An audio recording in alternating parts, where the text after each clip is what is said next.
السلام عليكم، طابت أوقاتكم بكل خير. اليوم غدا نقدم لكم مزيل العرق طبيعي باش نحاربوا مزيلات العرق اللي في الأسواق الكيماوية واللي فيها ألمنيوم اللي تهلك الصحة.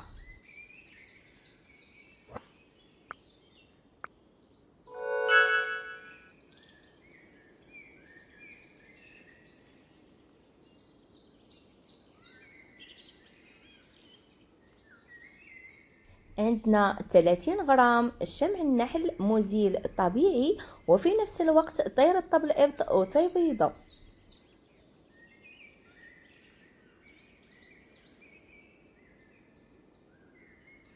عندي 20 غرام زبدة الكاكاو اللي تطهر الجلد من البكتيريا وتتوحد لنا اللون الإبط وتتخلي الجسم مشدود بلا ترهل ولا أي خطوط ولا علامات.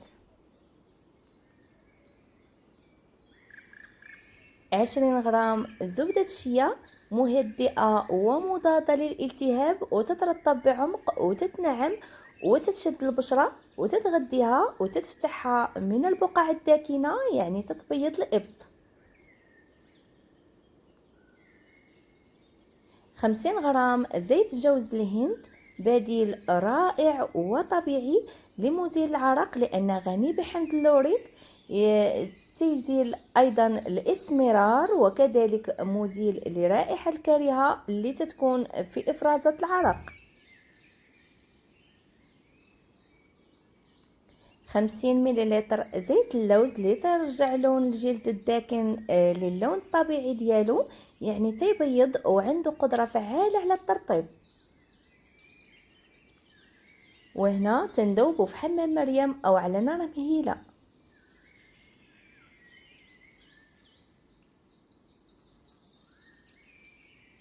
وهنا بعد ما ذوبته عندي اكسيد الزنق خديته من امازون. بالنسبه للبنات اللي سولوني في فيديوهات مستحضرات التجميل السابقه، هذا هو اللي تنستعمل وخديته سنتين دابا، يعني 50 غرام فيها كميه اللي تكفيك انت وعائلتك مده طويله تبارك الله.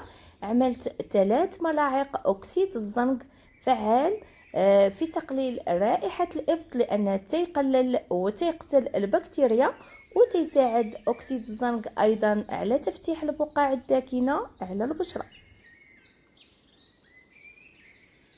وهذا هو الطين الأبيض اللي تنستعمل حاليا. عملت 6 ملاعق صغيرة طين اللي تحيد لنا الشوائب والسموم من خلايا الجسم وتيزيل البقع والتصبغات الجلدية وتينظف المسام.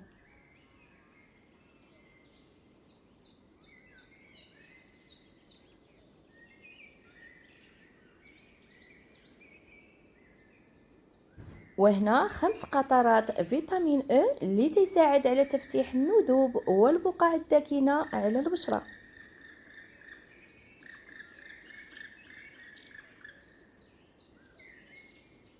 وتنطربوه مزيان حتى تندمج معنا العناصر. واذا ما عرفتيش ممكن تستعملي الطراب كهربائي.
وهنا بعد ما طربناه مزيان تنحاول نعمر به القوالب.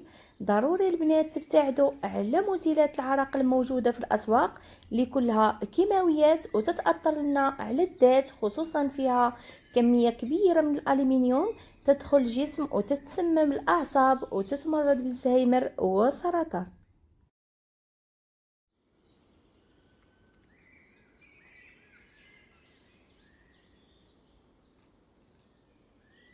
هاد القوالب خديتهم من امازون، وكيف تنقول ديما اذا ما متوفرينش ممكن تستعملوا اي حاجه تتسد او تتغطى كيف موضحه لكم في هاد الصوره.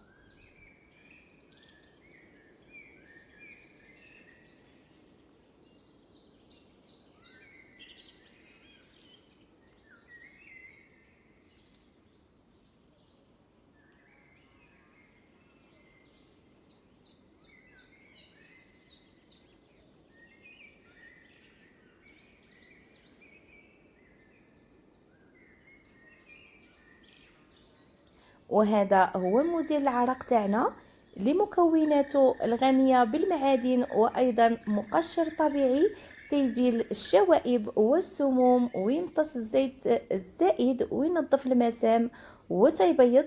ودابا وصلنا لنهاية الفيديو، تنحب نقول لكم شكرا على المتابعة وحسن المشاهدة، ودمتم بخير وسلامة.